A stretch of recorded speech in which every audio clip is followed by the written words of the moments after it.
বন্ধুরা, এই তিনটে টবে আপনাদের সঙ্গে শেয়ার করেছিলাম অ্যাস্টারের 3 কালারের ফুলের গাছ। আর এটা হলো পিঙ্ক, পার্পল আর হোয়াইট ছিল। খুব সুন্দর ফুল গাছ ছিল, শেয়ার করেছিলাম শর্টসে আপনাদের সঙ্গে। তো এই গাছের ফুলগুলো এখন শুকিয়ে গেছে আর এতে হলো বীজ তৈরি হয়ে গেছে। তো নেক্সট সিজনের জন্য এগুলোকে স্টোর করে রাখতে হবে। তো আপনারা দেখে নিন, আমি একটু জুম করে দেখাচ্ছি। মাঝখানে এই জায়গাটা বীজগুলো তৈরি হয়েছে। আপনারা পারলে এই ফুলগুলোকে কেটে রেখে নেবেন, একটু শুকিয়ে নিয়ে রেখে দিলেই কিন্তু আপনারা অক্টোবর মাসে আবার সিডিং করতে পারবেন আর নতুন নতুন স্যাপলিংস তৈরি করতে পারবেন। তো এরকম যদি আপনারা না কেটে রেখেছেন, দেখুন এইগুলো কিন্তু আপনি পড়ে যাবে আর খারাপ হয়ে যাবে সব বীজগুলো।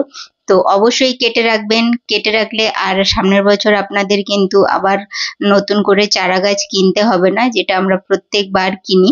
যদি এগুলো গুছিয়ে রাখতে পারেন, তো এইভাবে আপনারা একটু গুছিয়ে নেবেন ফুলগুলোকে, আমি যেটা মানে বুঝি। তো যাই হোক, এইভাবে আপনারা একটা জায়গাতে রেখে দিলে, একটা ডিব্বার মধ্যে বন্ধ করে রাখবেন ভালো করে শুকিয়ে নেওয়ার পরে, নাহলে কিন্তু ফাঙ্গাস ধরে যাবে। তো ব্যাস এইভাবে ফুলগুলোকে আমি কেটে নিচ্ছি।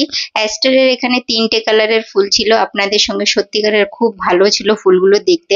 কিন্তু এখন যেহেতু গরম পড়ে গেছে আর ফুল গাছগুলো খারাপ হয়ে যাচ্ছে।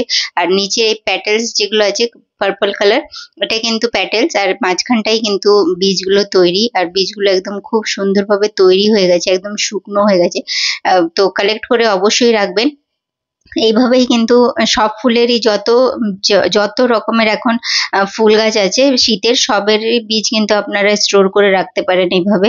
তো অবশ্যই এইভাবে কেটে রেখে দেখুন, নেক্সট সিজনে আপনারা কিন্তু এর থেকে চারা গাছ করতে পারবেন। এটা সাদা রঙের ছিল, ভীষণ সুন্দর ছিল। ফুলগুলো দেখতে একটু ছোট ছোট সাইজের ছিল। তো সব ফুলগুলো আমি কেটে নিলাম। আর গরমের জন্য টব খালিও দরকার এখন, তো গাছগুলো তুলে দেবেন। আর ধন্যবাদ ভিডিও দেখার জন্য।